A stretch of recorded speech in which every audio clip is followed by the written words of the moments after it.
equality in our terrestrial home must be respected. I thank you all, and thank you very much for your time. God bless you.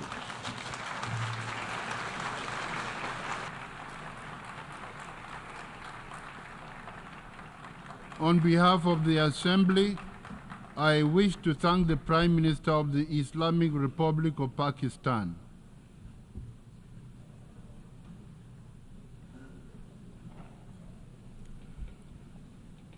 The Assembly will hear an address by His Excellency Benjamin Netanyahu, Prime Minister of the State of Israel. I request protocol to escort His Excellency and invite him to address the Assembly.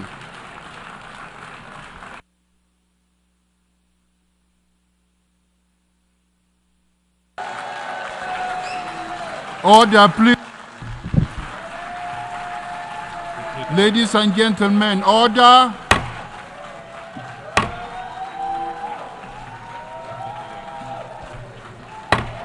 Order, please.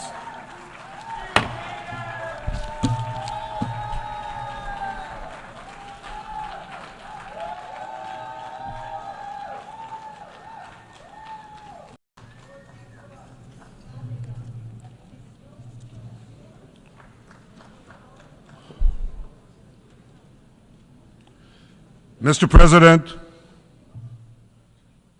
ladies and gentlemen, I didn't intend to come here this year. My country is at war, fighting for its life. But after I heard the lies and slanders leveled at my country by many of the speakers at this podium, I decided to come here and set the record straight.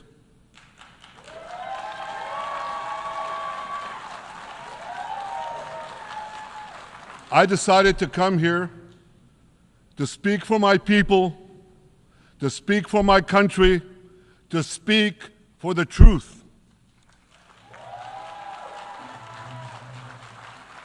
And here's the truth. Israel seeks peace. Israel yearns for peace. Israel has made peace and will make peace again.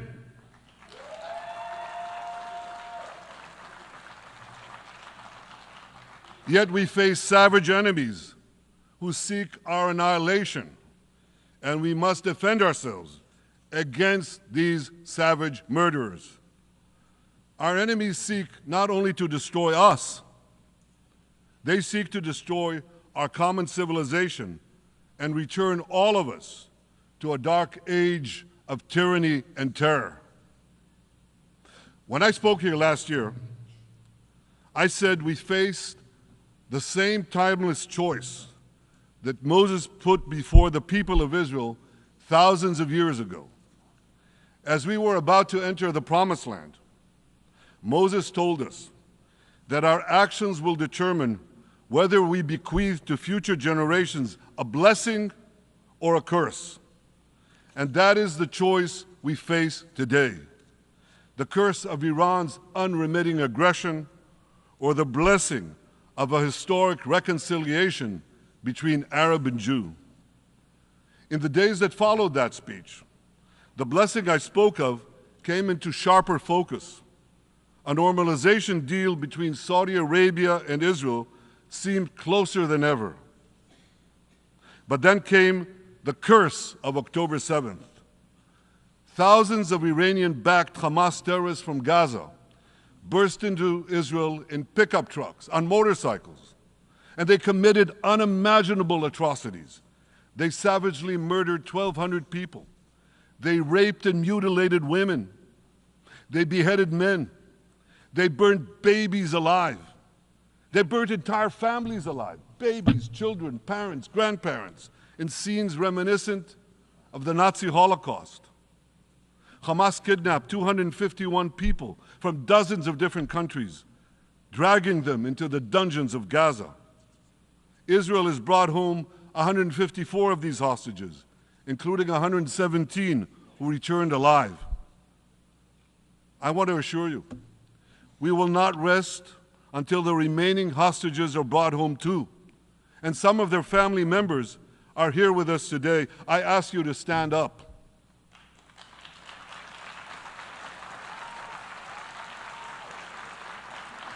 With us is Eli Stevie, whose son Idan was abducted from the Nova Music Festival. That was his crime, a music festival. And these murderous monsters took him. Kobe Smirno, whose son Jonathan was murdered, and his corpse was taken into the dungeons, into the terror tunnels of Gaza. A corpse held hostage. Salim al-Atrash, whose brother Muhammad, a brave Arab Israeli soldier, was murdered. His body too was taken to Gaza. And so was the body of Ifat Hyman's daughter in Bar, who was brutally murdered at that same music festival. With us is Sharon Sharabi, whose brother Yossi was murdered, and who prays for his older brother Eli, who is still held hostage in Gaza. And with us too is Izhar Lifsich from Kibbutz Nir Oz, a kibbutz that was wiped out by the terrorists.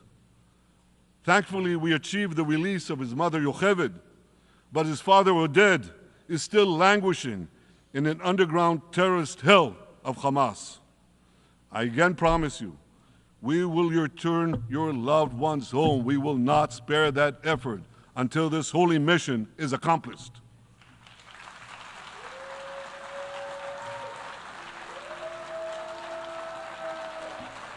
Ladies and gentlemen, the curse of October 7th began when Hamas invaded Israel from Gaza, but it didn't end there. Israel was soon forced to defend itself on 6 more war fronts organized by Iran. On October 8th, Hezbollah attacked us from Lebanon. Since then, they fired over 8,000 rockets at our towns and cities, at our civilians, at our children. 2 weeks later, the Iran-backed Houthis in Yemen launched drones and missiles at Israel, the first of 250 such attacks, including one yesterday aimed at Tel Aviv. Iran's Shiite militias in Syria and Iraq have targeted Israel dozens of times over the past year as well.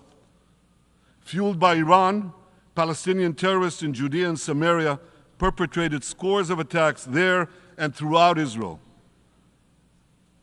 And last April, for the first time ever, Iran directly attacked Israel from its own territory, firing 300 drones, cruise missiles, and ballistic missiles at us.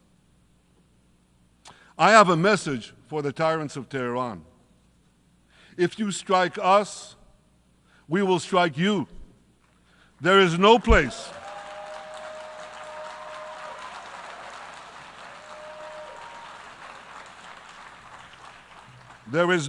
in Iran that the long arm of Israel cannot reach, and that's true of the entire Middle East.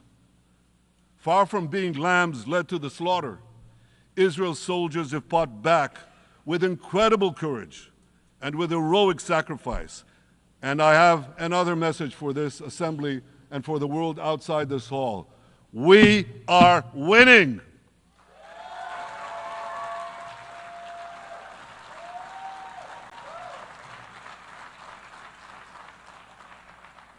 Ladies and gentlemen, as Israel defends itself against Iran in the seven-front war, the line separating the blessing and the curse could not be more clear.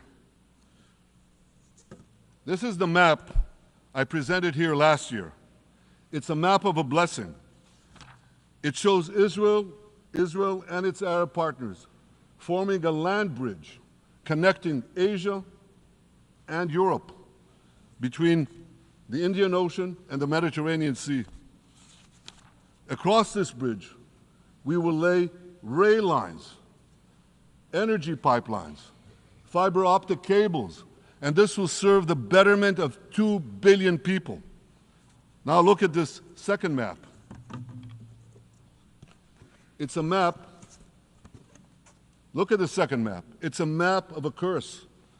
It's a map of an arc of terror that Iran has created and imposed from the Indian Ocean to the Mediterranean.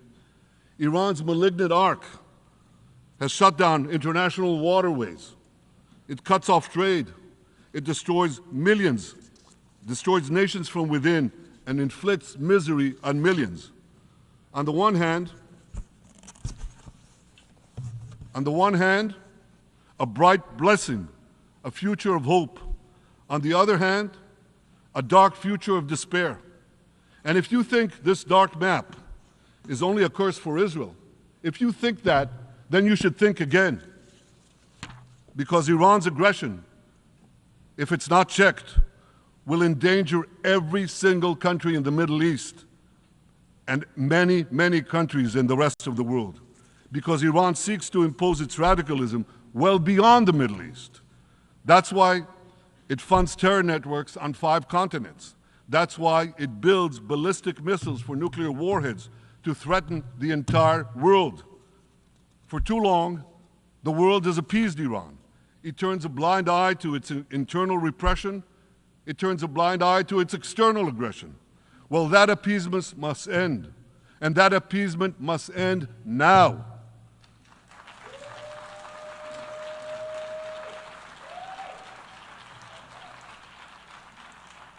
Nations of the world should support the brave people of Iran who want to rid themselves of this evil regime.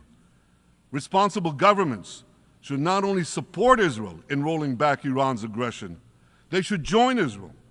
They should join Israel in stopping Iran's nuclear weapons program. In this body, in the Security Council, we're going to have a deliberation in a few months. And I call on the Security Council to snap back UN Security Council sanctions against Iran, because we must all do everything in our power to ensure that Iran never gets nuclear weapons.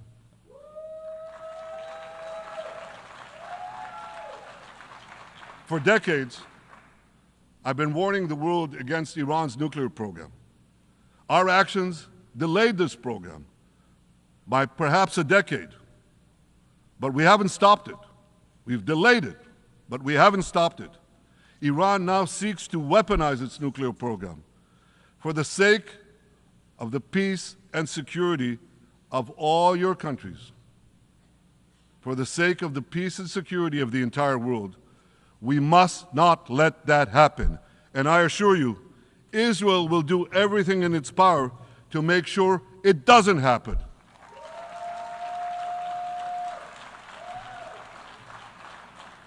So, ladies and gentlemen, the question before us is simple.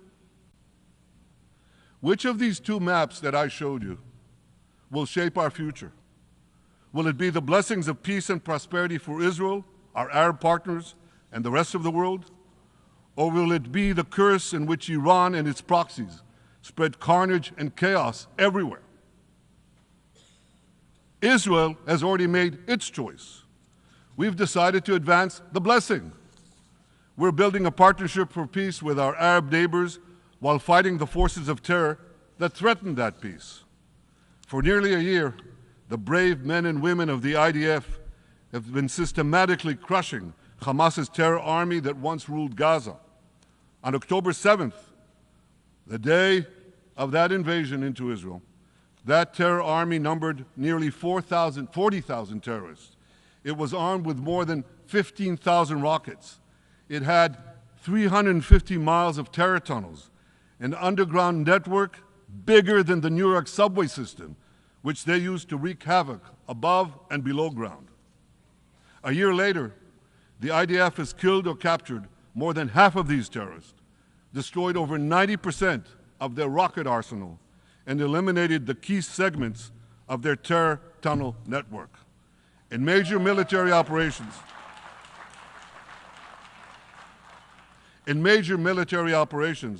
we destroyed nearly all of Hamas's terror battalions, 23 out of 24 battalions. Now, to complete our victory, we are focused on mopping up Hamas's remaining fighting capabilities. We are taking out senior terrorist commanders and destroying remaining terrorist infrastructure. But all the while, and I'll say this one more time, we remain focused on our sacred mission, bringing our hostages home, and we will not stop until that mission is complete. Now, ladies and gentlemen, even with Hamas's greatly diminished military capability, the terrorists still exercise some governing power in Gaza by stealing the food that we enable aid agencies to bring into Gaza. Hamas steals the food, and then they hike the prices. They feed their bellies, and then they fill their coffers with money that they extort from their own people. They sell the stolen food at exorbitant prices. And that's how they stay in power. Well, this too has to end, and we're working to bring it to an end.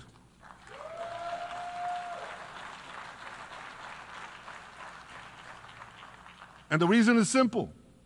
Because if Hamas stays in power, it will regroup, rearm, and attack Israel again and again and again, as it is vowed to do. So Hamas has got to go.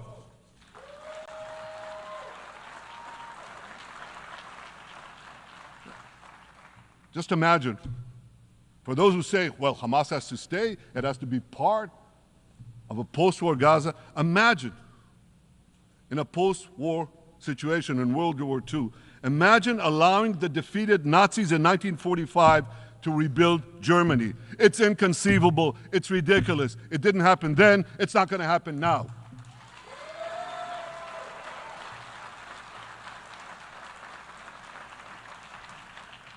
This is why Israel will reject any rule for Hamas in a post-war Gaza. We don't seek to resettle Gaza. What we seek is a demilitarized and de-radicalized Gaza. Only then can we ensure that this round of fighting will be the last round of fighting. We are ready to work with regional and other partners to support a local civilian administration in Gaza committed to peaceful coexistence. As for the hostages, I have a message for the Hamas captors. Let them go. Let them go. All of them. Those alive today must be returned alive, and the remains of those whom you brutally killed must be returned to their families. Those families here with us today, and others in Israel, deserve to have a resting place for their loved ones, a place where they can grieve and remember them. This war, ladies and gentlemen, this war can come to an end now. All that has to happen is for Hamas to surrender, lay down its arms, and release all the hostages. But if they don't, we will fight until we achieve victory, total victory. There is no substitute for it.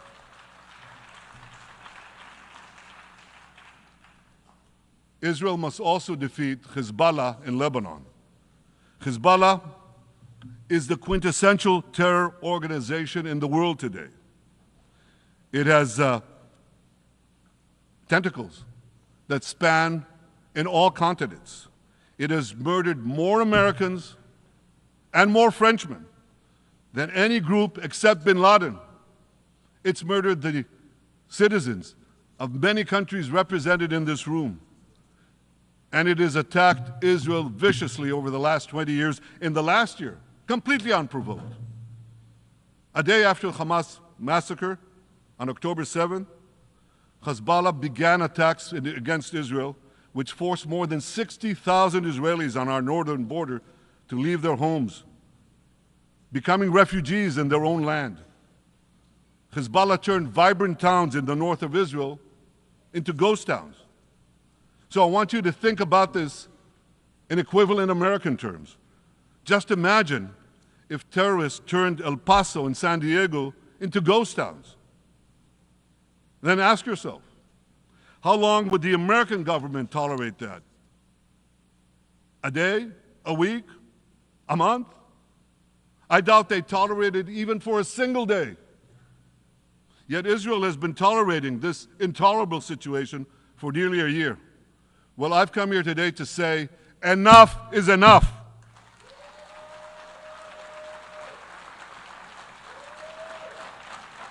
We won't rest until our citizens can return safely to their homes. We will not accept a terror army perched on our northern border, able to perpetrate another October 7th-style massacre. For 18 years, Hezbollah brazenly refused to implement UN Security Council Resolution 1701, which requires it to move its forces away from our borders. Instead, Hezbollah moved right up to our border. They secretly dug terror tunnels to infiltrate our communities and indiscriminately fired thousands of rockets into our towns and villages. They fire these rockets and missiles not from military sites, not from that. They do that too. But they fire those rockets and missiles after they place them in schools, in hospitals, in apartment buildings, and in the private homes of the citizens of Lebanon. They endanger their own people. They put a missile in every kitchen, a rocket in every garage. I said to the people of Lebanon this week, get out of the death trap that Hezbollah has put you in. Don't let Nasrallah drag Lebanon into the abyss. We're not at war with you. We're at war with Hezbollah, which has hijacked your country and threatens to destroy ours. As long as Hezbollah chooses the path of war, Israel has no choice, and Israel has every right to remove this threat and return our citizens to their homes safely. And that's exactly what we're doing.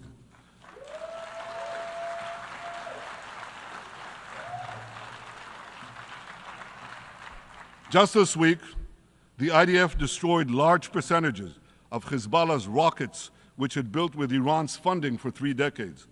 We took out senior military commanders who not only shed Israeli blood, but American and French blood as well. And then we took out their replacements, and then the replacements of their replacements. And we'll continue degrading Hezbollah until all our objectives are met.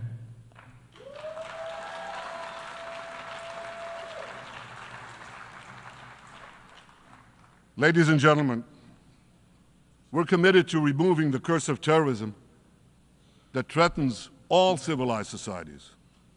But to truly realize the blessing of a new Middle East, we must continue the path we paved with the Abraham Accords 4 years ago.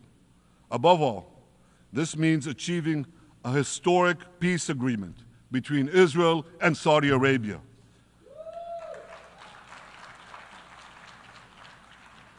And having seen the blessings that we've already brought with the Abraham Accords, the millions of Israelis who've already flown back and forth across the Arabian Peninsula, over the skies of Saudi Arabia, to the Gulf countries, the trade, the tourism, the joint ventures, the peace, I say to you, what blessings such a peace with Saudi Arabia would bring. It would be a boon to the security and economy of our two countries. It would boost trade and tourism across the region. It would help transform the Middle East into a global juggernaut. Our two countries could cooperate on energy, water, agriculture, artificial intelligence, and many, many other fields. Such a peace, I'm sure, would be a true pivot of history. It would usher in a historic reconciliation between the Arab world and Israel, between Islam and Judaism, between Mecca and Jerusalem. While Israel is committed to achieving such a peace, Iran and its terror proxies are committed to scuttling it. That's why one of the best ways to foil Iran's nefarious designs is to achieve the peace. Such a peace would be the foundation for an even broader Abrahamic alliance. And that alliance would include the United States, Israel's current Arab peace partners, Saudi Arabia, and others who choose the blessing of peace.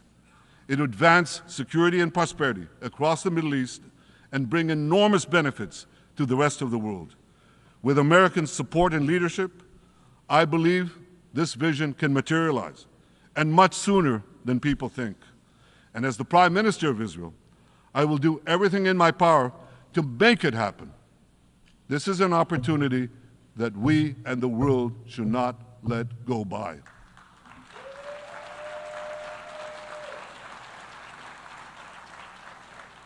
Ladies and gentlemen, Israel has made its choice. We seek to move forward to a bright age of prosperity and peace. Iran and its proxies have also made their choice. They want to move back to a dark age of terror and war.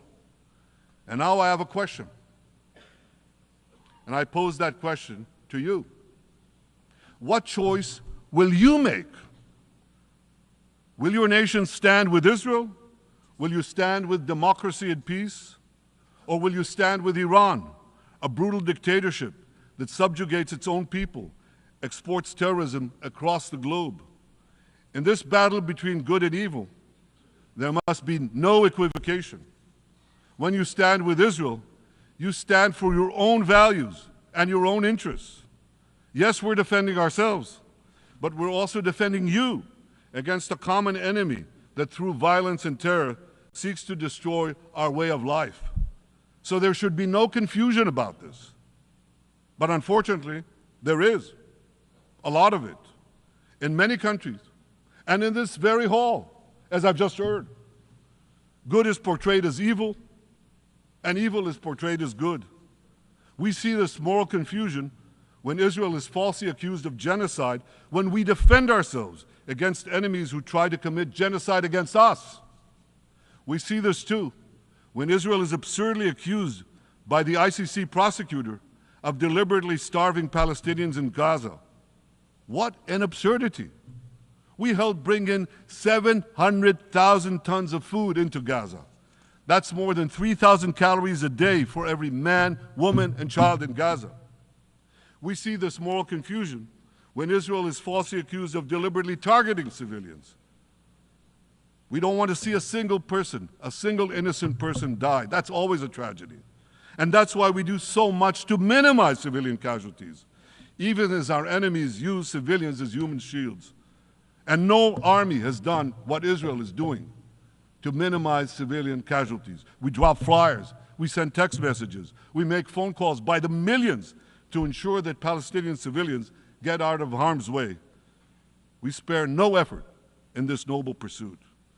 We see yet another profound moral confusion when self-described progressives march against the democracy of Israel.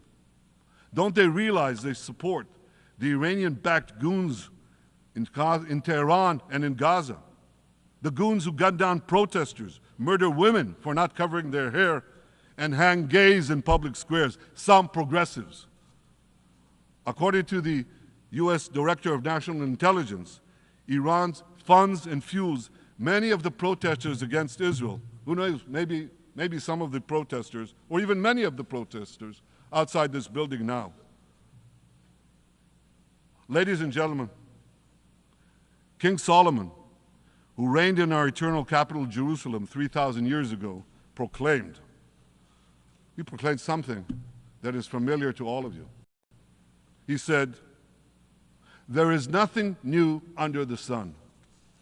Well, in an age of space travel, quantum physics, and artificial intelligence, some would argue that's a debatable statement.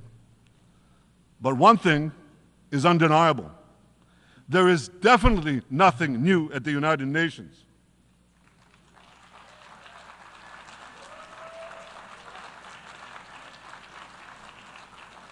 Take it from me.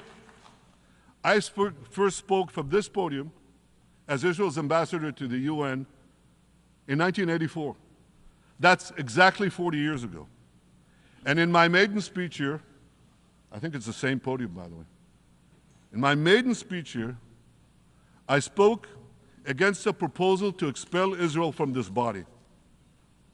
4 decades later, I find myself defending Israel against that same preposterous proposal.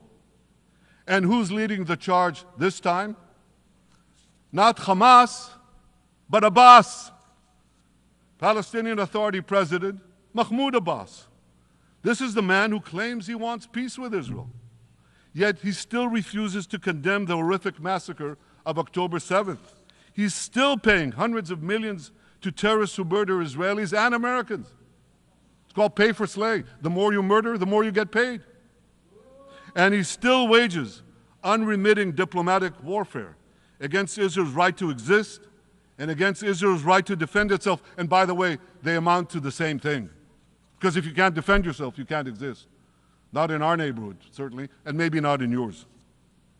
Standing in this podium 40 years ago, I told the sponsors of that outrageous resolution to expel Israel, gentlemen, check your fanaticism at the door. Today, I tell President Abbas and all of you who would shamefully support that resolution, check your fanaticism at the door. The singling out of the one and only Jewish state continues to be a moral stain on the United Nations. It has made this once respected institution contemptible in the eyes of decent people everywhere. But for the Palestinians, this UN House of Darkness is home court. They know that in this swamp of anti-Semitic bile, there's an automatic majority willing to demonize the Jewish state on anything. In this anti-Israel flat earth society, any false charge, any outlandish allegation can muster a majority. In the last decade, there have been more resolutions passed against Israel in this hall at the UN General Assembly than against the entire world combined. Actually, more than twice as many. Since 2014, this body condemned Israel 174 times. It condemned all the other countries in the world 73 times. That's more than 100 extra condemnations for the Jewish state. What hypocrisy, what a double standard, what a joke. So the UN's hostility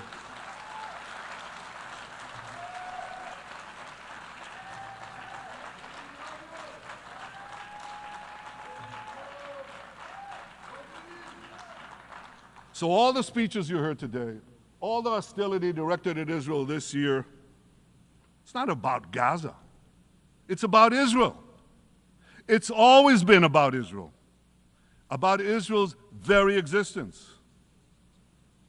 And I say to you, until the Jewish state is treated like other nations, until this anti-Semitic swamp is drained, the UN will be viewed by fair-minded people everywhere as nothing more than a contemptuous farce. Now, given the anti-Semitism at the UN, it should surprise no one that the prosecutor at the ICC, one of the UN's affiliated organs, is considering issuing arrest warrants against me and Israel's defense minister, the democratically elected leaders of the democratic state of Israel. The ICC prosecutors rushed to judgment. His refusal to treat Israel with its independent courts the way other democracies are treated is hard to explain by anything other than pure anti-Semitism. Ladies and gentlemen, the real war criminals are not in Israel. They're in Iran. They're in Gaza, in Syria, in Lebanon, in Yemen. Those of you who stand with these war criminals, those of you who stand with evil against good, with a curse against the blessing, those of you who do so should be ashamed of yourselves.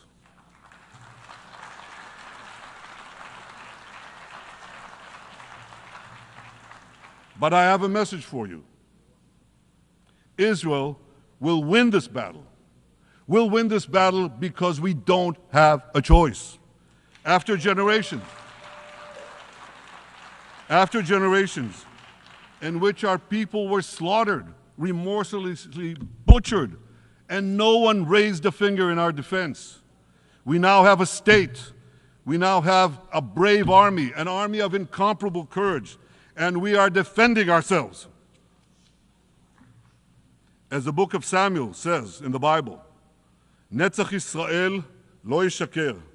The eternity of Israel will not falter.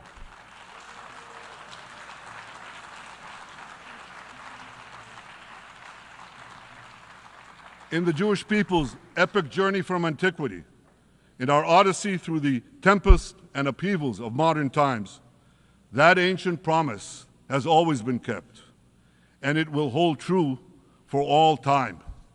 To borrow a great poet's phrase, Israel will not go gently into that good night. We will never need to rage against the dying of the light, because the torch of Israel will forever shine bright.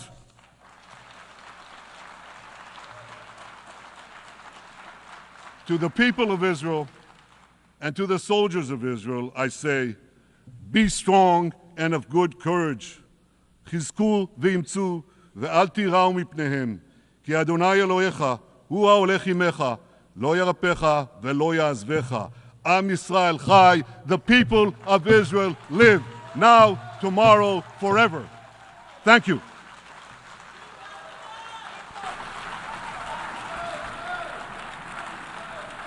On behalf of the Assembly, I wish to thank the Prime Minister of the State of Israel,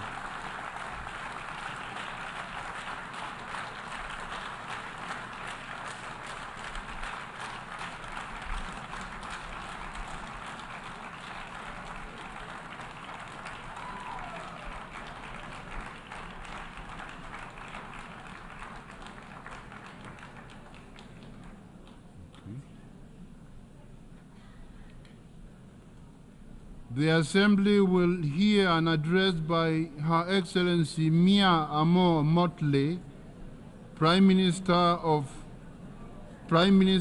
Minister for National Security and the Public Service, and Minister for Finance, Economic Affairs and Investment of Barbados.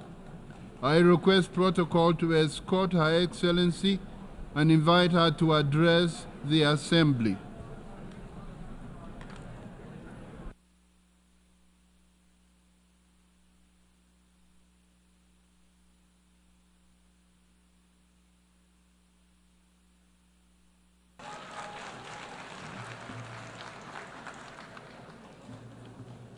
President,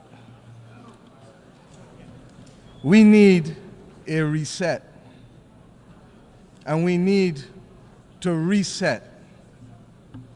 Mr. President, in your absence, I congratulate you on your assumption of this chairmanship of the General Assembly.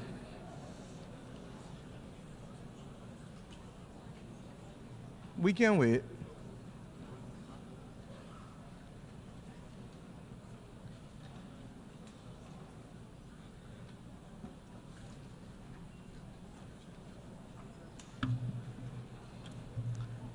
As I said, Mr. President, we need a reset, and we need to reset.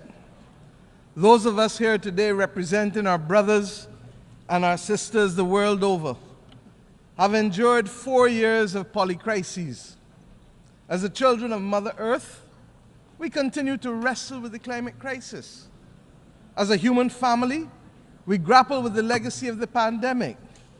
As a digitally connected people, we are now, regrettably, confronted by multiple theaters of war and scenes of horror and famine flowing from that war, armed conflict instead of pursued development.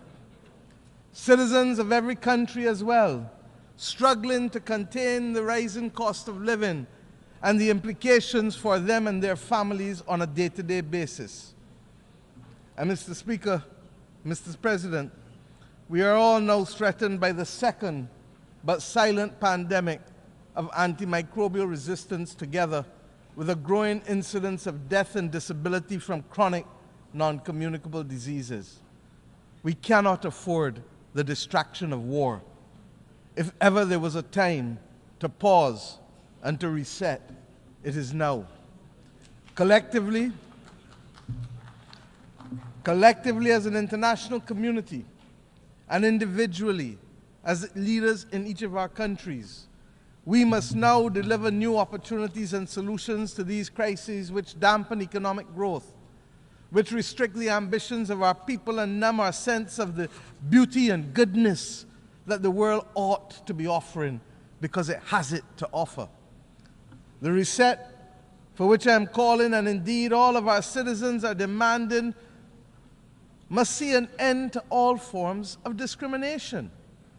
That rules and institutions today exist which create first and second class citizens, as we have said from this podium year after year, depending on your nation of origin, militate against the trust and the credibility and the hope, and it fosters a crisis of confidence in the existing international order, which must become inclusive and responsive for all.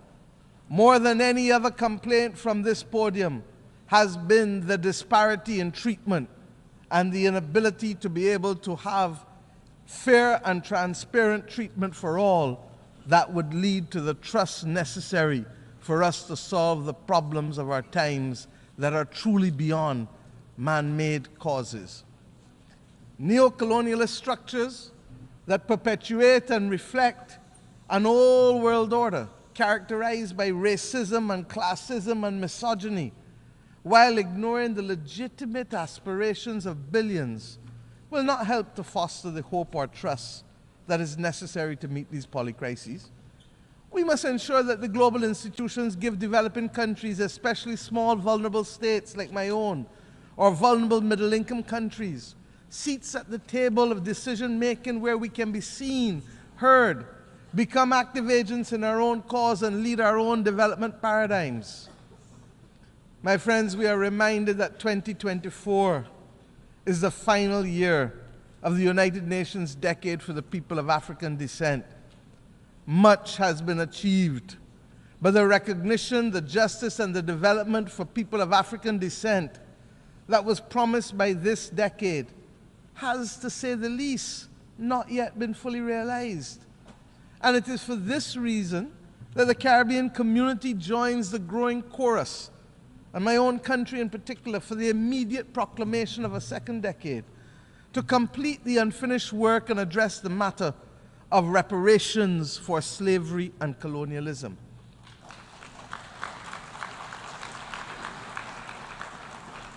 I start here because this is a necessary but complex conversation, and the Caribbean community is resolute that it must happen.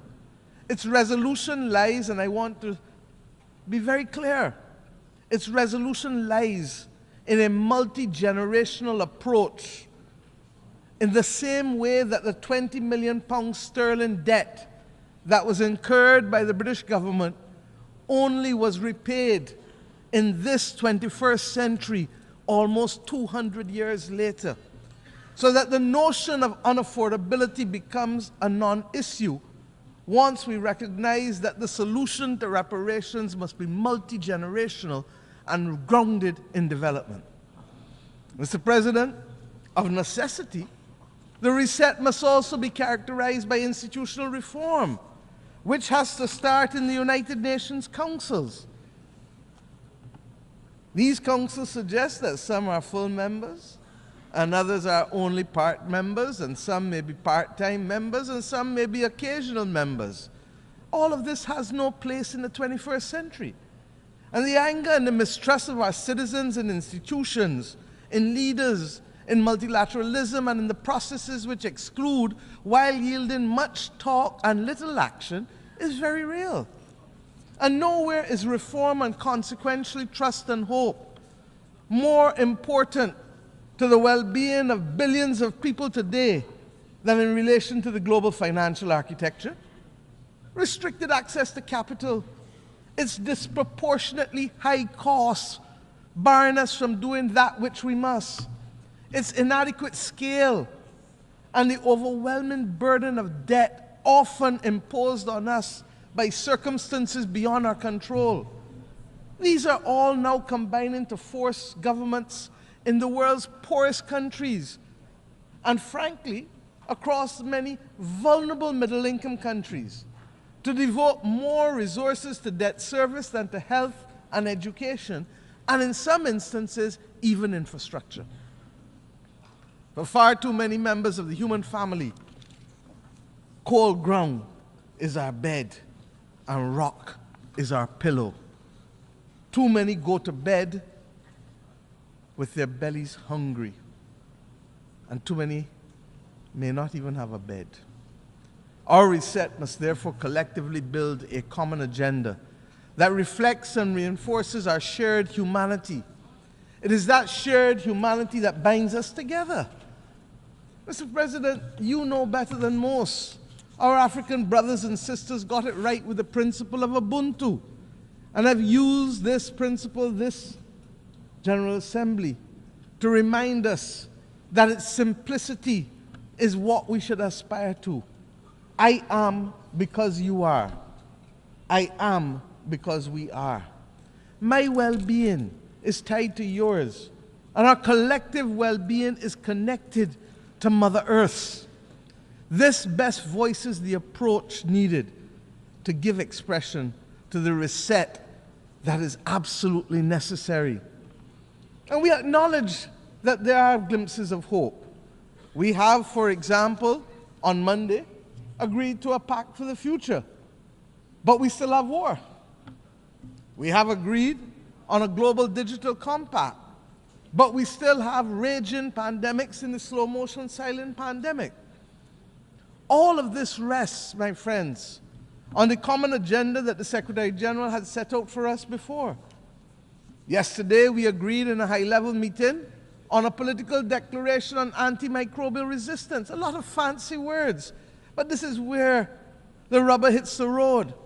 Because all of us in this room know people who have died from infections and for whom the antibiotics simply are no longer effective, so that within 48 hours, a person's life is snuffed out, almost as if they were at war.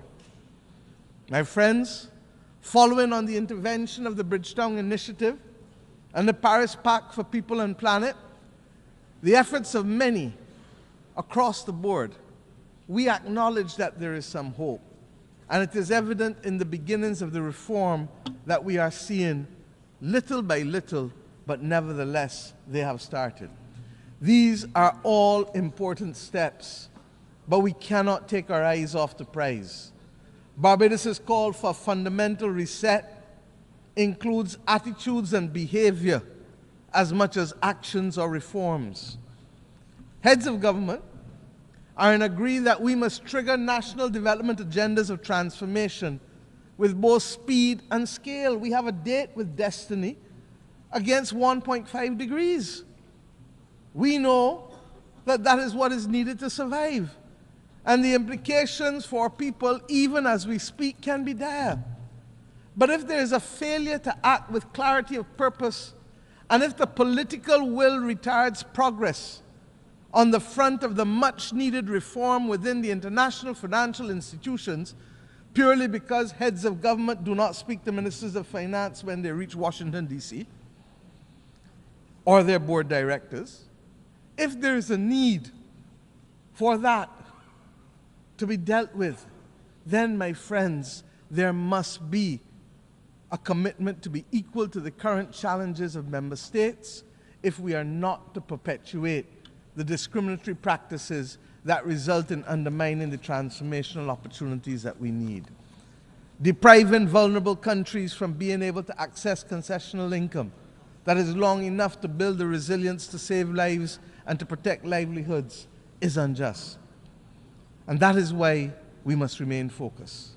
That is why, my friends, we launched yesterday the third iteration of the Bridgetown Initiative, which identifies three key principles, very simply. One, we must change the rules of the international financial system and reform its governance and instruments. Two, we must shock-proof vulnerable economies by dealing with debt and liquidity in a comprehensive, development-focused manner. And if we need to give countries a shot of liquidity like we give them a shot of adrenaline to avoid them falling off the cliff of death, then we must do so. And thirdly, we must augment financing by boosting country capacity to invest in resilience by several means, including what has been announced already, the rechanneling of special drawing rights through our multilateral development partners, but that will only be truly effective if there is another issuance of SDRs in the near future. Indeed, we must also address the challenge, and this I believe to be the fundamental mission of this generation, of how we are going to secure the global public commons to be able to maintain our safety and stability as a global community. We're going to have to discuss how we can secure it and, of course, how we must finance it. And that is not only the climate crisis or the loss of biodiversity that we speak about, but the other many global challenges that can truly destabilize countries and regions. Mr. President, these considerations are of fundamental importance to the sustainable existence of our generations, future generations. The SIDS agenda is another story of promises made but not kept. 30 years ago, the international community gathered in my own country to take action for the first time on the unique challenges faced by small island developing states. We birthed in my home country the first ever global agenda for small island developing states, which became known as the Barbados Program of Action. I thank Mauritius for its strategy of implementation, Samoa for its pathway. They were carriers of the baton of a development agenda for small island developing states in the intervening years, in the face of multiple global crises from health to climate to finance. The vulnerabilities, yes, of our countries as small states have become more pronounced. In May of this year, we gathered in Antigua and Barbuda for the 4th International Conference on Small Island Developing States. And I call on the international community and the multilateral system to let us work together to ensure that the promise created in Bridgetown in 1994 is delivered and realized through the Antigua and Barbuda Agenda for SIDS 2024, otherwise known as ABBAS. Let me use this opportunity as well to inform you that 2 days ago we took over the presidency of the Climate Vulnerable Forum, the V20 countries of the world, from Ghana, whose president I would like to thank for the excellent stewardship of the group over the past 2 years, and indeed for the strengthening of its institutional capacity. The priorities of our term as chair of the V20 countries will be the multiple dimensions of climate crisis, dealing with them, the impact of the climate crisis on human health, and of course, the issue of debt and climate, because if we don't solve that, we cannot take the appropriate actions to deal with climate. I invite all United Nations members who are not yet members of the V20, but who are climate vulnerable, to join this group, because it is only through amplification of our voices and consistency of our message and solidarity that we will continue to see the pace and scale of reforms that we need to be able to save our people's lives. I commend to you the declaration of the leaders of the Climate Vulnerable Forum that was adopted this week on Wednesday. Mr. President, above all else, we need a global reset on peace. There needs to be global peace. And those of us who are old enough would have recognized that there are peaks and valleys as it relates to this issue of conflict. There are few areas where the world is more in need of the United Nations acting as the United Nations to secure the objectives of the Charter than in the area of peace and security. The silence that has engulfed Sudan is unacceptable and may well be rooted in the racism that the world still carries as a badge of honor from the victories of the last great war of the World War II. The actions in Myanmar cannot continue. Ukraine has sucked more oxygen out of the global community and the global financial system than any of us can appropriately accept at the very time when the world needs to be applying its resources and efforts to fight in the greatest crisis known to mankind. and the spread of the war from Gaza to the consequences in the West Bank to now clearly what is happening in Lebanon as we speak with Israel, all of these are but the tip of an iceberg of death, violence, and instability, and robs the global community of oxygen and resources at the very time when we need it most in a strategic way. We all know, as students of history, that even the longest war in history came to an end.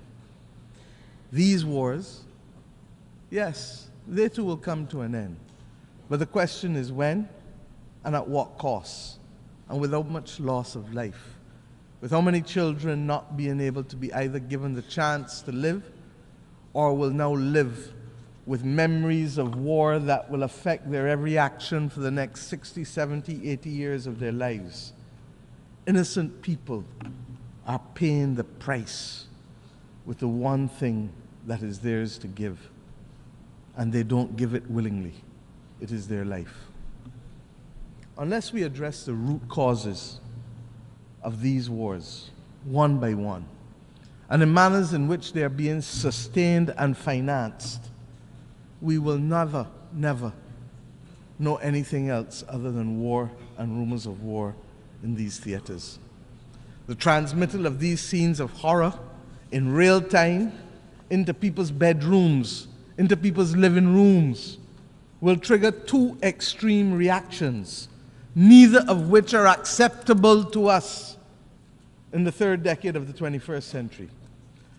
We will either get the desensitizing of ordinary people to the loss of lives, especially those of innocent children and women on the one hand, or we will get, on the other hand, the anger and inclination for vengeance that it spawns necessarily. We need peace. And it cannot be too difficult for us to work for peace.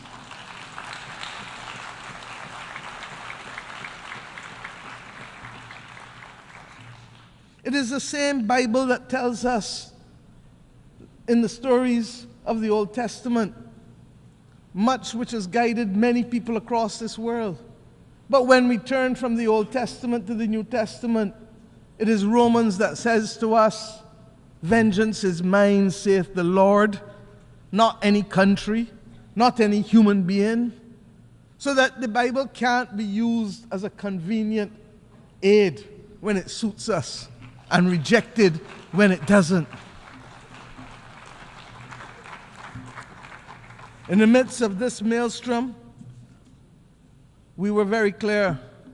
My country took the step this year of recognizing and establishing diplomatic relations with the state of Palestine, in spite of having supported a two-state solution since 1969.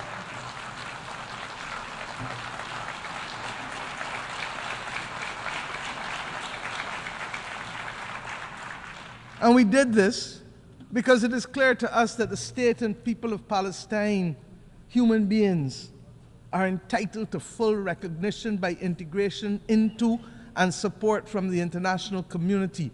The Charter does not say we the people, with the exception of any one group from any one part of the world. We join with others, therefore, in congratulating the state of Palestine in taking their seat among the United Nations member states as they did on the 10th of September of this year.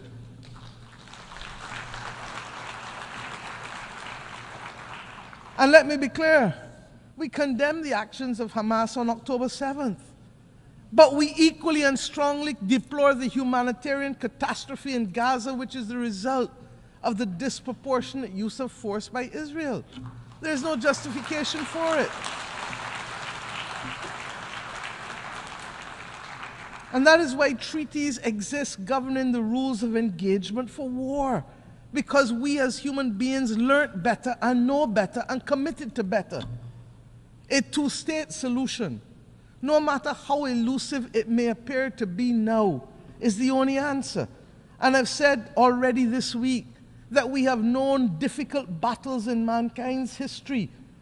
But when we were in it, we didn't think we could achieve it, but we did. We abolished slavery. We removed apartheid in South Africa.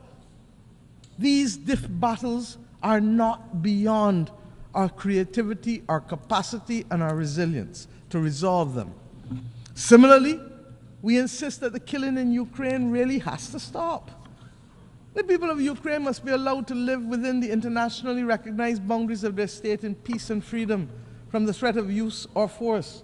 And as I said, it is sucking too much oxygen out of the global financial system, and countries that should be the beneficiary of aid are being told that they may have to wait in the interest of the defense of others because of war. I say to us truly, there has to be a singular commitment to build a peace. Truly. Mr. President, my own region has not escaped the scourge of instability and violence. The Americas do not constitute today a theater of war, but we are today witnessing, for some years now, an unprecedented escalation in the number and caliber of assault weapons which are finding themselves in the hands of criminals who are wreaking havoc on the legal systems and our societies, particularly in the small island developing states of the Caribbean and indeed in the wider states of Central and Latin America. This scourge caused by guns manufactured in the United States of America primarily also requires a fundamental reset. The right of persons to bear arms in countries not engaged in military conflict should not be an opening to accept as legitimate the presence of assault weapons in countries. It is simply not right. There is no place for assault weapons in our societies. I turn now to the fate of the people of Haiti, which continues to be of major concern to our people in the Caribbean region. The global community now has an opportunity for an essential reset with how it addresses its relationship with Haiti, and which has been born in all kinds of semi and partial concern over the course of the last few decades. We continue to have it as a recurring decimal because we have failed to solve the problems and put them on a sustainable path to development for its people. What is needed is transformation of our sister nation. And yes, we must provide first and foremost security, but transformation must be its handmaiden.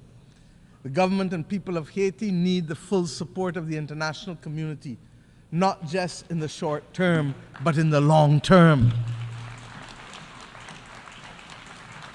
And yes, this starts by extending the mandate of the Multinational Security Support Force, escalating the work of the United Nations, deploying all the tools of bilateral, regional, and global cooperation, not excluding countries who want to participate for spurious reasons, ensuring that those of us who can step up to the plate by significantly increasing the pledge funds that we do so, because we know that it takes cash to be able to deploy the forces and the police necessary to help with the restoration, so that Haitian mother or that Haitian child can go about their day-to-day life without fear of being assaulted or killed or being denied the right to work because of their simple fear of walking the streets. The Caribbean community has been working hard this year to support our largest member state. And in the early part of the first few months of this year, we met on Haiti almost 3 to 4 times a week to guarantee the stability that we ask you now to help us secure. We thank the efforts of the Eminent Persons Group of former CARICOM Prime Ministers who were on the front line of helping to resolve this complex problem day in and day out so that we could find a political consensus for Haiti. That Haiti had at this General Assembly both the interim president of the Transitional Council and Prime Minister Cornille is a remarkable achievement given where Haiti was in February of this year. Let them continue on a path, please, of securing their future. And we cannot be on this podium speaking about Haiti without thanking Kenya and President Ruto for their remarkable leadership After many delays and in what represents now a historical precedent for an African country, they have ensured that an African country has taken the lead in helping to tackle the peace and security challenge beyond its own continent. That is the kind of reset that we need in the international community. And Mr. President, you cannot come on this platform, regrettably, although I look forward to the day when I will not have to say it, when we must ask for reprieve for the people of Cuba. It is unacceptable, it is unconscionable, and that it continues today is a mark on our international conscience. The Cuban people continue to face the most dire of economic circumstances, and that this is directly as a result of its exclusion and its designation as a state sponsor of terrorism. And I have addressed our only knowledge of terrorism, and Cuba is in fact the downing of the Cubana plane off the waters of Barbados, where Cubans, Guyanese, and Koreans were killed.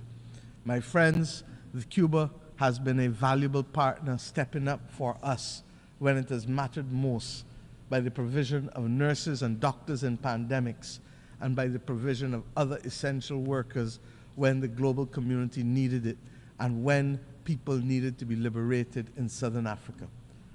The reality is that we must have and continue to have resolve in calling for the embargo to be lifted, and we will condemn it year after year after year, because it is simply wrong. As we say so, we pray that the people of Cuba, as they determine what damages they have found from Hurricane Helen, as well as we pray for the people of Florida, who clearly are going to spend the next few days identifying the damage as a result of a hurricane that hit Category 4 when it reached Florida. This is the climate crisis that we speak about. The people of Nigeria are still counting the bodies with respect to the floods that took place there. We have hard work to do. In our own Caribbean region, Beryl literally decimated the islands of Carriacou and Union Island, and indeed would have affected Grenada and St. Vincent more broadly. Jamaica and my own country's coastal infrastructure was significantly affected, with our fishing industry, 90% of it being decimated. This season of superlatives, with its floods and droughts, its hurricanes and fires, will take the lives and livelihoods of too many. The climate crisis is hitting us almost weekly across the globe. The deniers of the climate crisis, they too need a reset that will admit of the absolute necessity of collective action by the global community to save our way of life and our planet. Mr. President, at the start of this week, the skies were much darker. I truly believe so. We are starting to see some glimmers of light. We leave New York this week noting that the clouds are lifting, conscious that the sun is peeping out in certain areas, not all, but in certain critical areas, giving us a sense of renewed hope that reset is in fact not only possible, but necessary in key areas: institutional reform, reform in our financial architecture, reform in how we view development, but above all else, reform in how we see each other and value each other. This hope springs from the Pact for the Future and the many declarations that we have made here, the terms in which my fellow leaders spoke from this platform for the most part, the urgent need to recognize reset, reset, reset, even if they didn't call it by that name. It is as if we all truly understand and accept the challenge of rising to solve the major difficulties that are faced by the people of the world, and to recognize that global moral strategic leadership requires of us the commitment to redress the wrongs and to take care of saving people and planet. But recognition of the need for the reset, while it is the first step in any issue, what is now also needed is eternal vigilance as our companion, so that as we take the steps to transform attitudes and institutions and rules, we will not succeed overnight. We will not succeed even in the next decade. But if we don't do the reset to change the legacy of centuries of exploitation and domination, we will not be fit for purpose to meet the needs of our people in the third decade of the 21st century. I can think, therefore, of no better way to conclude than with a song that I had cause to use almost 30 years ago from my own country. Song from Edwin Yearwood. When I first stood on this podium almost 30 years ago in 1995 as a young minister of youth, and I quote, "A voice in my head keeps talking to me. It tells me the road is long. It tells me we must be strong. Roll with the pain and roll with the strife, for today is the rest of the start of your life." Mr. President, may the new hope fostered here this week signal the start of a new deal for people who hitherto were not seen, and even with the existence of this body, whose voice and presence were not felt. These people have been recognized too often, and these countries, as mere statistics, and not with the human dignity that is their birthright, or the human dignity that is the conferred right from these United Nations. Mr. President, I thank you.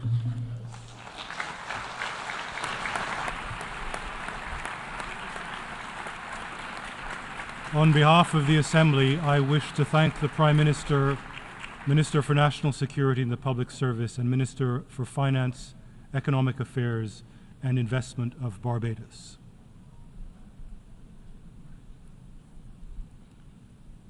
The Assembly will now hear an address by His Excellency Tshering Tobgay, Prime Minister of the Kingdom of Bhutan.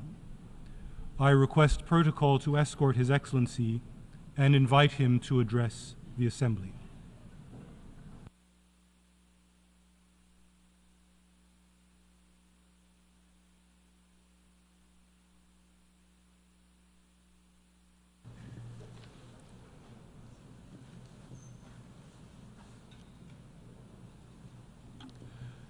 Mr. President, Mr. Secretary General, Excellencies, distinguished delegates, I bring to you warm greetings from His Majesty the Druk Gyalpo. Excellencies, 53 years ago, on the 21st of September 1971, a small Himalayan kingdom was admitted to the United Nations. On that day, after centuries of self-imposed isolation, Bhutan became the 128th member of the United Nations. It was a defining moment for us.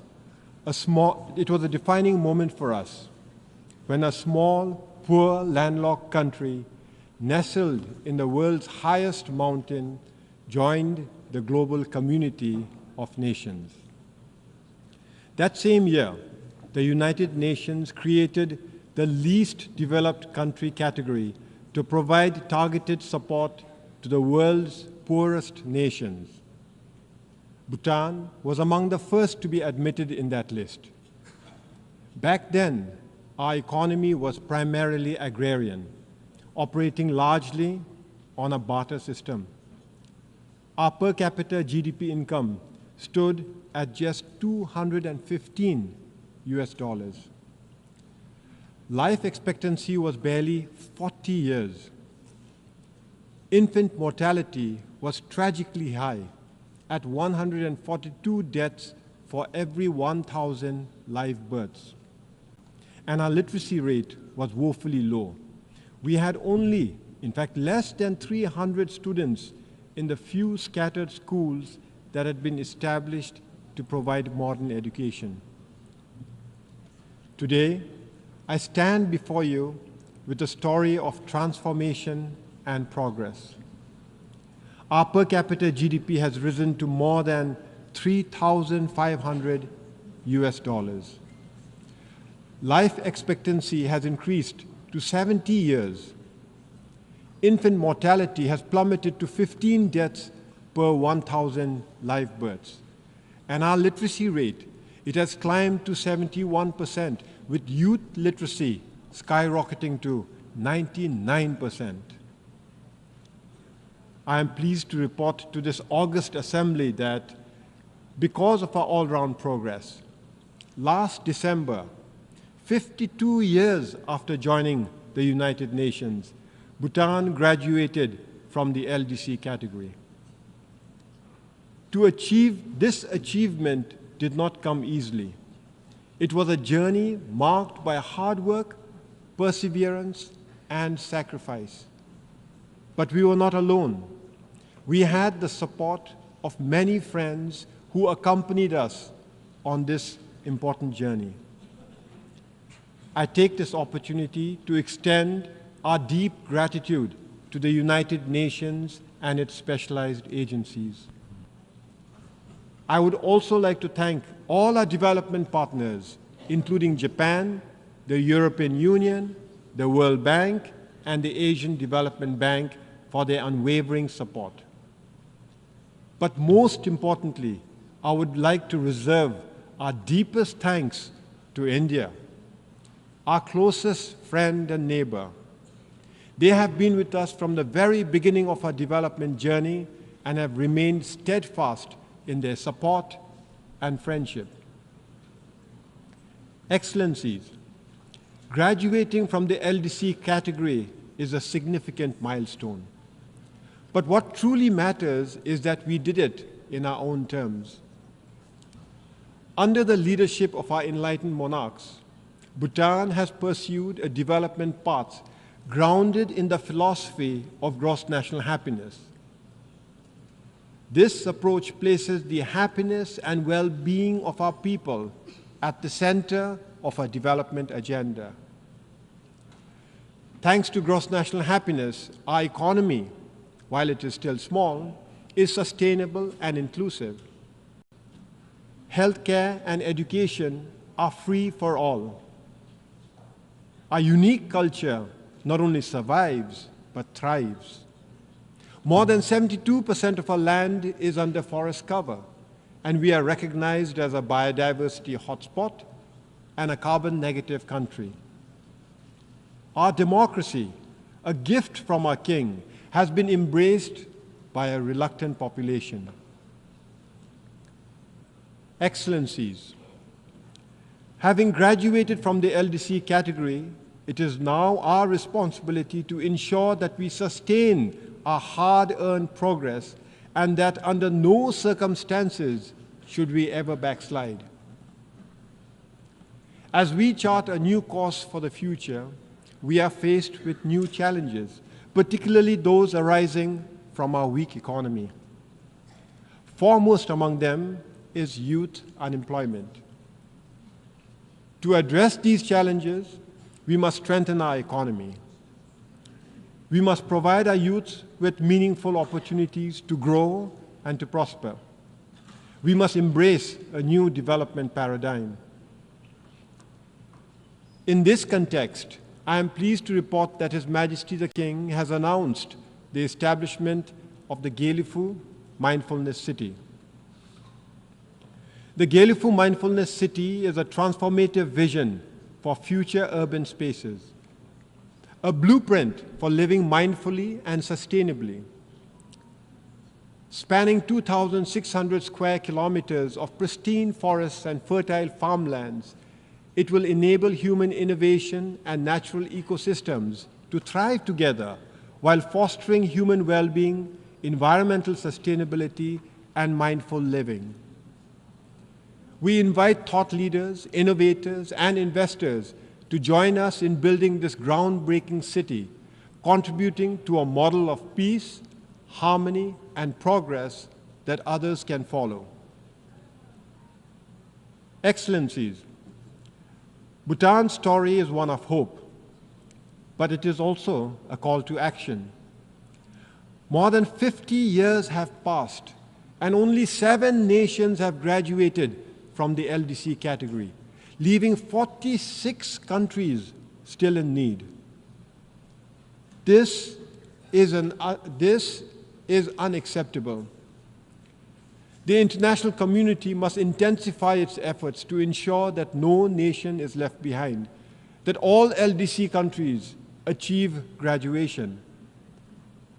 To accomplish this, we must address poverty, inequality, and vulnerability with a renewed sense of urgency. The Pact for the Future, which we adopted collectively at the Summit of the Future, provides us with a roadmap to transform the lives of the world's most vulnerable. However, transforming the future requires that we also transform institutions shaping it. The United Nations must evolve to meet the realities of today's world. The Security Council as it stands is a relic of the past. We need a council that reflects the current geopolitical, economic landscape, and social realities. Bhutan has long advocated for the reform of the Security Council to make it more representative and effective. For this, India, with its significant economic growth and population and leadership of the Global South, deserves a permanent seat at the Security Council. Similarly, Japan, a leading donor and peace builder, warrants permanent membership. Excellencies, in conclusion, let me reiterate our deep gratitude for the support we have received on Bhutan's journey to LDC graduation. Now we are committed to sustaining this progress, but we will need your continued support.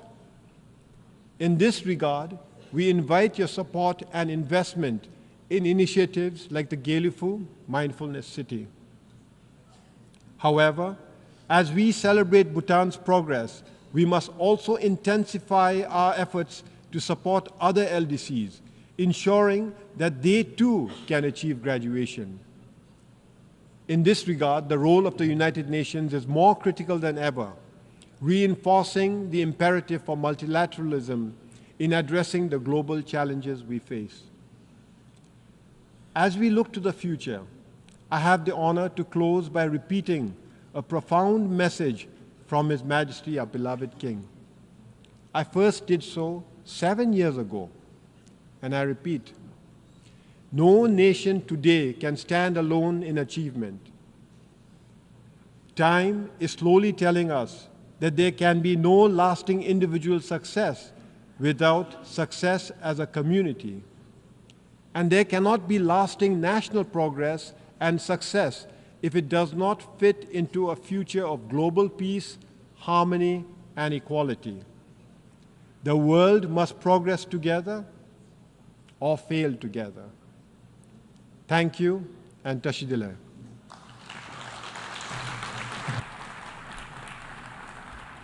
On behalf of the Assembly, I wish to thank the Prime Minister of the Kingdom of Bhutan.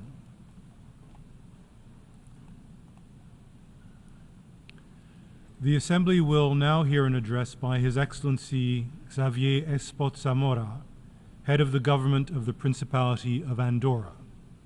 I request protocol to escort His Excellency and invite him to address the Assembly.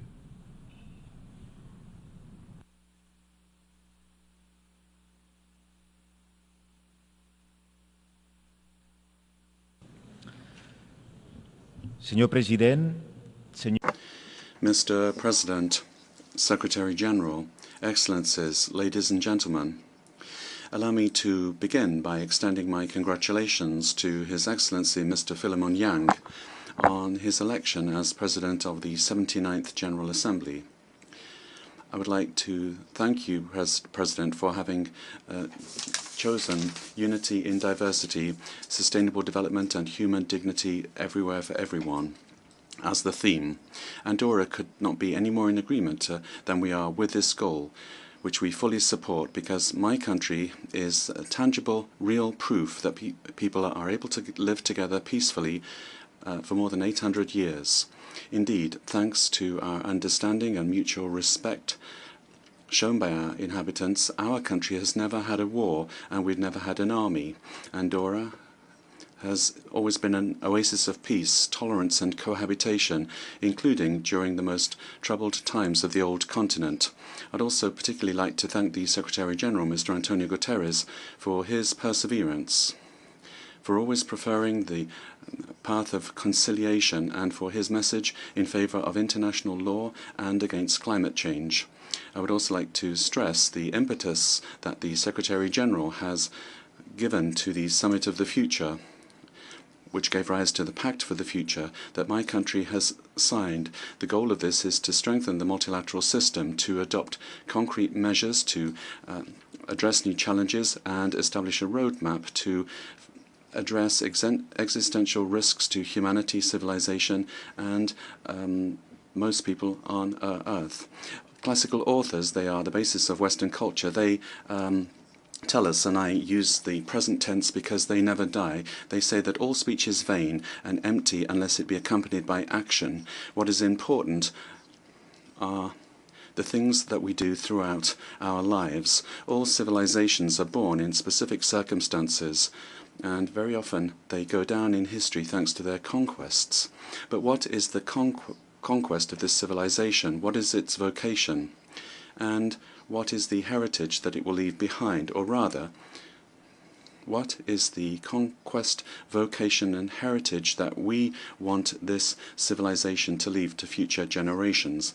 Ladies and gentlemen, today in the West we very often forget that democracy goes over and above simply putting your ballot in the box every 4 or 5 years. The very substance of the concept of democracy is the values involved: dignity, tolerance, equality, freedom, respect for people and nations. These values are human rights, the rights that this General Assembly has decided to protect 76 years ago by adopting the Universal Declaration of Human Rights. It would seem that the spirit in which this declaration was forged, a symbol of peace and dignity following 2 devastating world wars, is fading little by little. The forward march of extremist political positions is a reaction in the light of something that is viewed as a threat, an order that's viewed as a threat. The feeling that a recent past has been lost and it's better than the present, that has invaded current generations, and heightened by the idea that climate change will worsen living conditions and that globalization and migration flows will dilute and depersonalize our societies, and that children and young people today will live less well than their parents did.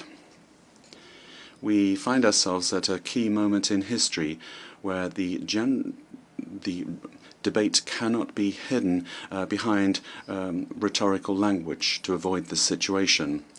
We will soon be celebrating the 80th anniversary of the United Nations, and this organization must continue to be the cornerstone of our world, to be an organization where states and the nations that make it up are moving in the same direction with the same goal: to respond effectively to the great challenges of our times in order to leave future generations a heritage which promises hope. Ladies and gentlemen, we have never had so many tools to bring about cooperation and dialogue. In the light of a very complex reality, but convinced as we are of the equality between nations, we must ensure the implementation of the Charter of the United Nations, strengthened by the pillars of the defense of human rights as well as the defense of international humanitarian law. Those are the things, and those alone, that must govern relations between states. The serious situations in Ukraine, Gaza, Lebanon and Sudan and other regions where we see conflicts that have become permanent, particularly in the region of the Sahel, we cannot remain indifferent to these. We must urgently become mobilized to achieve the most noble goal of politics: peace. We must come together and find solutions to conflicts without violence or recourse to military resources. We would call upon all parties to work for peace, and that they respect international humanitarian law and that they obey it. Because nothing can justify the attacks suffered by civilian populations, nothing can justify the attacks against hospitals and schools, and nothing can justify using hunger as a strategy of war. Nothing can justify such irrational behavior. Children are the main victims of this. Children and young people take pride of place in on the international agenda of Andorra because we firmly believe that they are the present and the future of humanity, which means that all actions to benefit them become strategic actions for the development of a country, of any country. This is why, since its creation, we have supported the Office of the Special Representative of the Secretary-General for Children and Armed Conflict, and more recently the study on the impact of climate change on children and armed conflict. When I asked you at the beginning of my statement what conquest, what vocation and what heritage did we want to leave behind, there can be no doubt a world in peace for our children and our young people, a world that provides opportunities to each and every one of them. This is the great responsibility which we bear, to ensure that future generations do not have a life worse than ours, but rather that they are fully able to participate in progress, as we have agreed in recent days in the Summit of the Future. Excellencies, Andorra joined the United Nations in 1993. The international context at the time was full of hope, the reunification of Europe after the Cold War. We decided to become a member of the United Nations with the conviction that we wanted to be a society open to the world, which shares with the international community its opportunities and its challenges. We believe that the problems of the world are also our problems, and it is for that reason that we wanted and want to participate in solving them. 3 decades have gone by since then, and although we see the Cold War re-emerging, and whilst in the Middle East we see increasing tensions, and whilst extremism is advancing and is of concern, Andorra fully believes in its international commitments and multilateralism. We believe that these are the best and the only instruments to resolve the current crisis. But Andorra also attaches particular importance to regional cooperation, particularly that deployed by the European Union, with which Andorra is negotiating an association agreement, which will mean that we will be able progressively and in a structured way to enter the European single market, to diversify our economy and participate in building a geographic, economic and political reality, that of the European Union with a privileged status of associated state. Whether it be obligations that we undertake when joining an international organization or by signing an international treaty, Andorra acts to fully respect its commitments. And as small as my country might appear to major states, that in no way takes away from our ambitious objectives.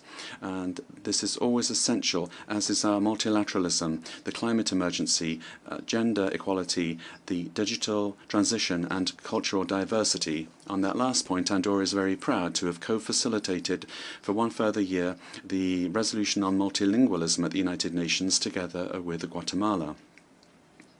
Ladies and gentlemen, climate change is undoubtedly a global threat, but it's also true that it affects certain countries more than others. This is the case for coastal regions where the sea level is increasing and mountainous regions where the ecosystem has become more vulnerable.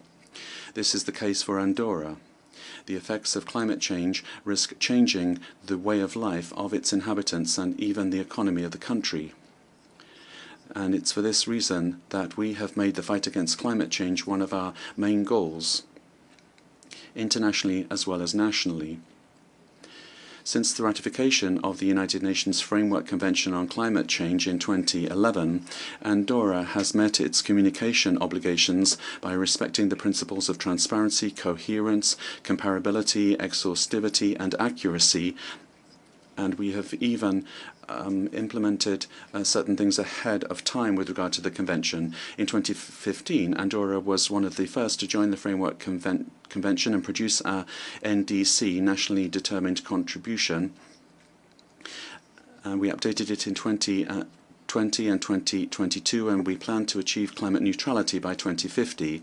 In 2023, Andorra was the first state to present its biannual report on transparency, which showed once again the importance that we attach to our commitment to fight against climate change. Nationally, We have also undertaken great efforts to implement a new energy policy to progressively increase the national production of renewable energy and replace heat production systems with less polluting systems. This policy in favor of renewable energy was led by the public sector with the implementation of very ambitious legislation and using significant aid and action plans. However, do you know that all of these efforts will be in vain if other countries do not do the same thing, if we're not all moving in the same direction, because fighting climate change is the most urgent global challenge that we have. The broadest challenge which requires the highest possible level of cooperation, collaboration, generosity and respect. Ladies and gentlemen, we are at the midway point in achieving the Sustainable Development Goals of the 2030 Agenda, and we are going to soon be in the final home stretch. What has been achieved is already deceiving, bearing in mind that behind the results are millions of people who are suffering the consequences. The Sustainable Development Goals are certainly very ambitious, but if we decide to implement them with persistence, creativity and innovation, then we can bring about real change by taking as a principle inclusion and making gender equality a reality, sustainability a norm, the protection of children an inviolable principle, and by ensuring that divides are overcome once and for all. The poet and novelist of France, Louis Aragon, wrote that the future of men is women. That was in 1963, on the eve of full equality between men and women. A genuine declaration of love and admiration for his wife, his muse. In certain parts of the world, we still have a lot to do in order to understand that it's in our interest that women have the same chances to learn and develop their talents and to work and to earn their living as do men. In Andorra, equality, non-discrimination and inclusion are cross-cutting elements of public policy. We have adopted legislative measures in this regard in order to respect our commitments and to fully achieve these goals. That is a logical consequence in a society where women play a very active part in public affairs. But over and above public policy, the key element of social transformation is education. Equal education does not just mean teaching girls and boys to mutually respect each other. It means giving them the tools necessary to question social norms which perpetuate inequalities and to enable them to build a society where every individual is able to develop themselves to their full potential, whatever their gender. Currently, parity is respected in our institutions in decision-making positions, and for the first time we've had the honor to have an Andorran expert on the United Nations Committee for the Elimination of All Forms of Discrimination against Women. But bringing about gender equality requires determination and perseverance on the part of each and every one of us.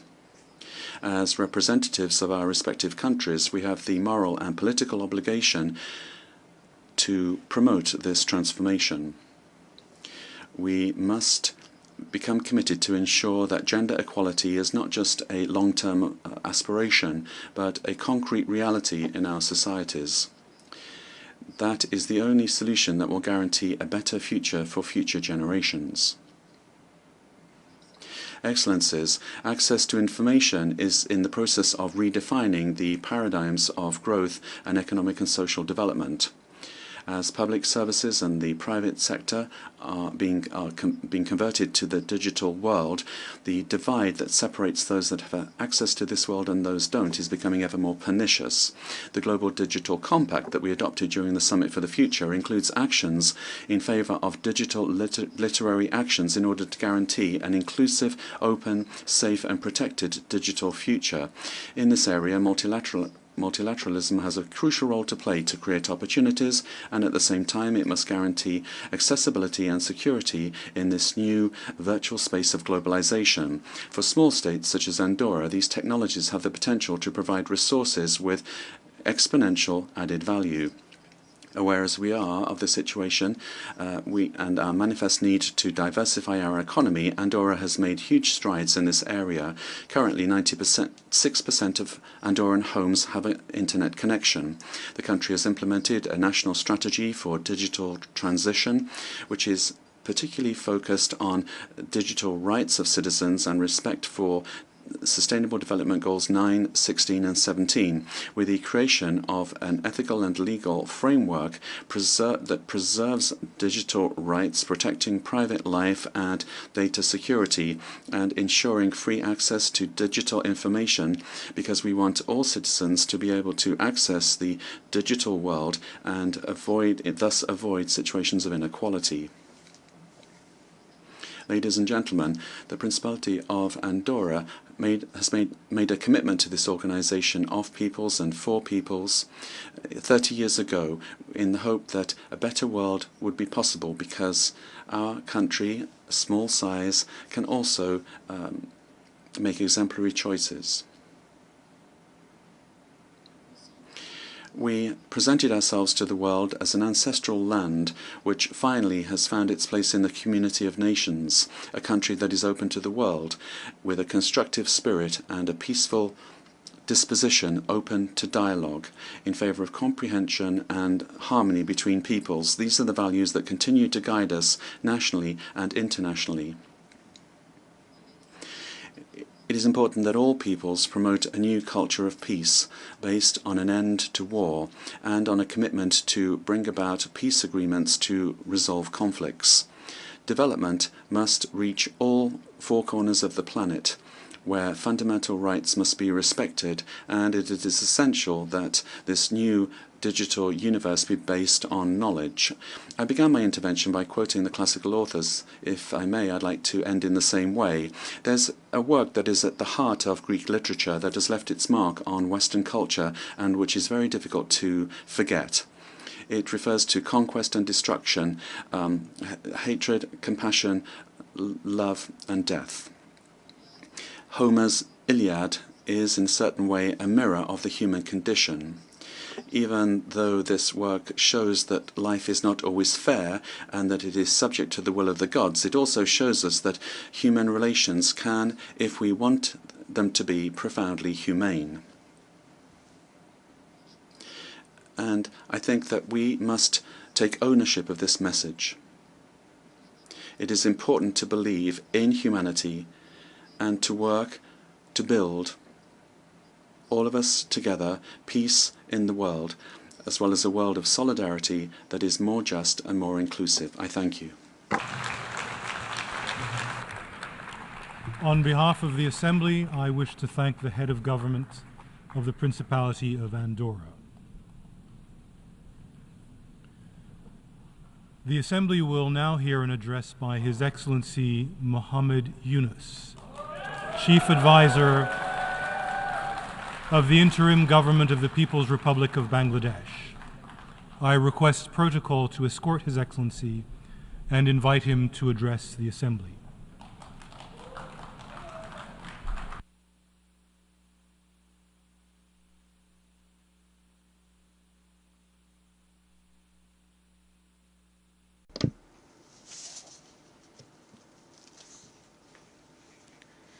Bismillahirrahmanirrahim. Mr. President,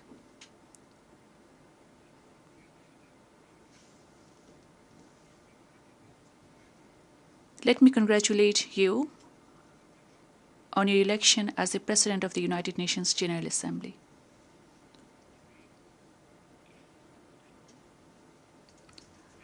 I would like to assure you of Bangladesh delegation's full cooperation throughout the session.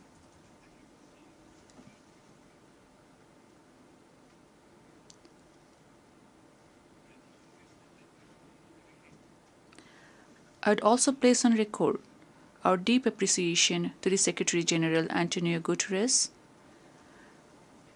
for his unwavering commitment to deliver on the UN mandates and address the global challenges.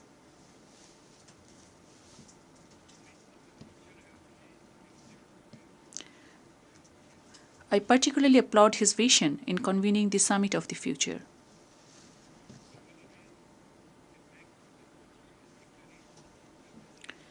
The Pact for the Future and the Declaration on Future Generations could help in setting pathways beyond Agenda 2030.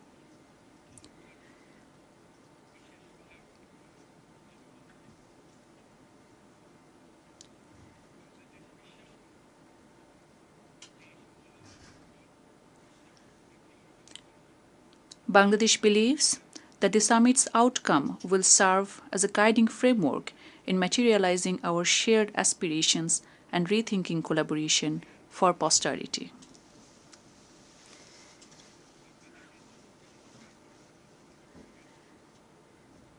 I stand in this Parliament of Nations thanks to an epochal transformation that Bangladesh witnessed this July and August.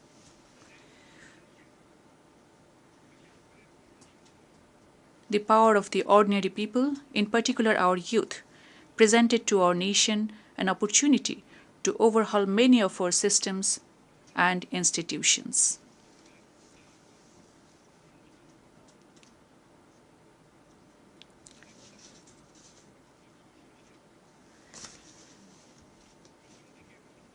The uprising led by the students and youth was initially aimed at ending discrimination. Progressively, the movement evolved into a people's movement. The world eventually saw how people at large stood against autocracy, oppression, discrimination, injustice, and corruption, both on the streets and online.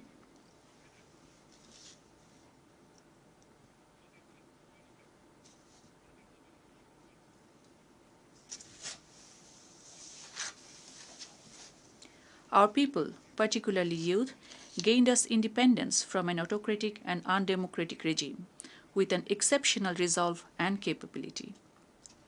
That collective resolve should define Bangladesh of the future and place our nation as a responsible state in the Committee of the Nations.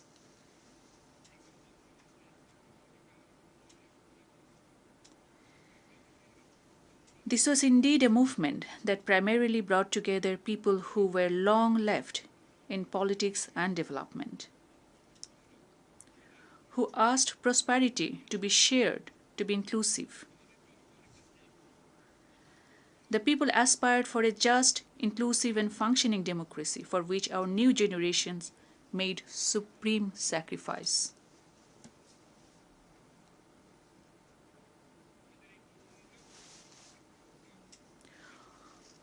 We were moved by the wisdom, courage, and conviction our youth showed.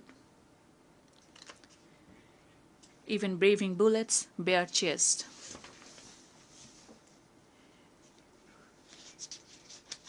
Young girls were fiercely vocal against the illegitimate state power.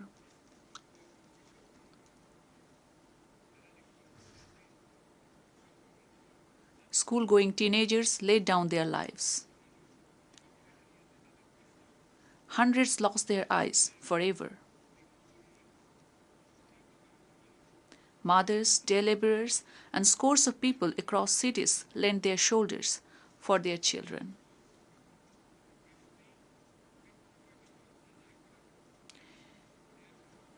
Defying sweat, rain, and fear of death, they defeated all the evil designs and machinations of few who manipulated the state machinery against truth and just aspirations of people for years.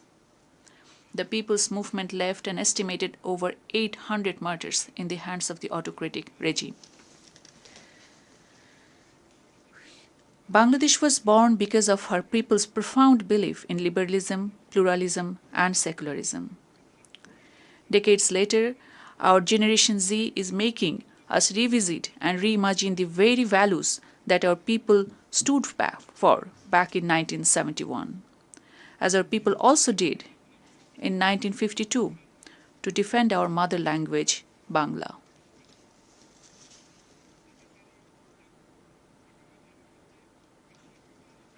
We believe this revolution that the world witnessed in Bangladesh in the span of few weeks may inspire many across communities and countries to stand for freedom and justice. I would call upon the international community to engage with New Bangladesh anew that aims to realize freedom and democracy beyond letters for everyone. Mr. President,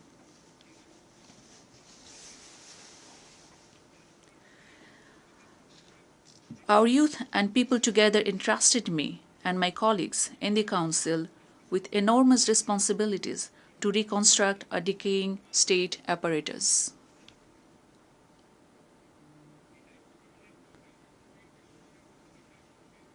As we took to the office, to our utter shock and dismay, we discovered how endemic corruption brought a functional democracy to a farce. How key institutions were ruthlessly politicized. How public coffers were reduced to rubble. How oligarchs took over business.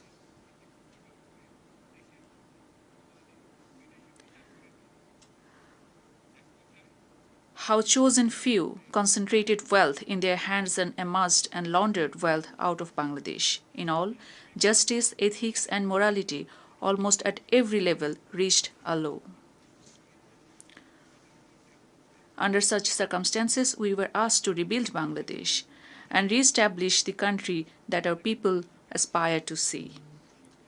To correct the ills of the past as also to build a competitive and agile economy and a just society. In a drastically changed scenario, all political parties are now free to voice their views and opinions. A key priority for us is also to make all